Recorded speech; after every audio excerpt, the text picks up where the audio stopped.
Nous allons parler de bande diviseur de tension. Imaginons que nous avons un circuit comme celui-là. Ici, on a deux résistances, R1 et R2. Ces deux résistances sont traversées par le même courant. Donc le courant, il entre dans R1, puis il traverse R1, et ensuite il rentre dans R2 et traverse R2. Étant donné qu'ils ont le même courant, ils sont dits en série. Donc si on veut par exemple obtenir la tension bande R2, donc si on veut obtenir la tension bande R2, et que nous on ne connaît pas la tension bande R1, eh bien on peut exprimer la tension au bande R2 en fonction de V1.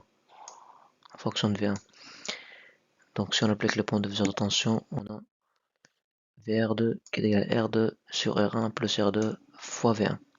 Donc là, on a pu exprimer la tension bande R2 en fonction de V1 uniquement. Et dans cette vidéo, on va montrer comment on a obtenu cette formule. On va démontrer comment on a obtenu cette formule. Donc, si on applique la loi d'Ohm au bande de la résistance R1, on a VR1 qui est égal à R1 fois I. Si on applique la loi d'Ohm au bande de la résistance R2, on a VR2 qui est égal à R2 fois I. Maintenant, si on applique la loi d'Ohm au bande de toute la résistance équivalente, on a V1 qui est égal à R1 plus R2, le tout multiplié par I. Puisque ici, c'est la tension V1 qui est connectée à la résistance équivalente. Et ici, on a la masse. Donc on a V1 moins 0, de là jusqu'à là. Donc la tension bande R1 et R2, c'est V1. V1 qui est égal à R1 plus R2 fois I si on applique la loi d'Ohm. Voilà. Voilà ce qu'on obtient quand on applique la loi d'Ohm au bande de la résistance équivalente. Et donc on peut, grâce à ces équations, on peut en déduire les valeurs des courants.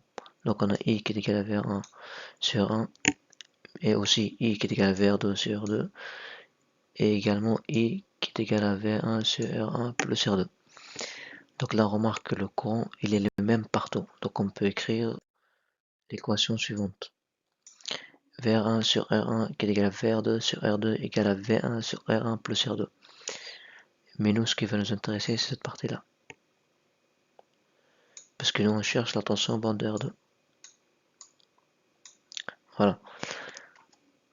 Donc VR2 sur R2 qui est égal à V1 sur R1 plus R2. Si je fais passer le R2 de l'autre côté ici, j'obtiens VR2 qui est égal à R2 sur R1 plus R2 multiplié par V1. Voilà.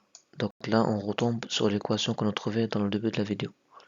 Là, on a exprimé la tension bande de R2 en fonction de V1 uniquement.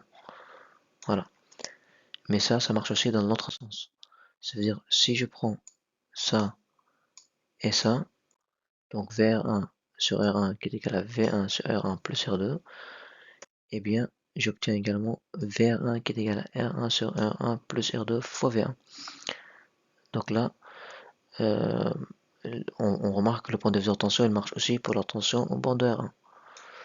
Donc il suffit juste de connaître la valeur de V1 pour pouvoir en déduire la valeur de la tension en bande de R1 ou de la tension en bande de R2.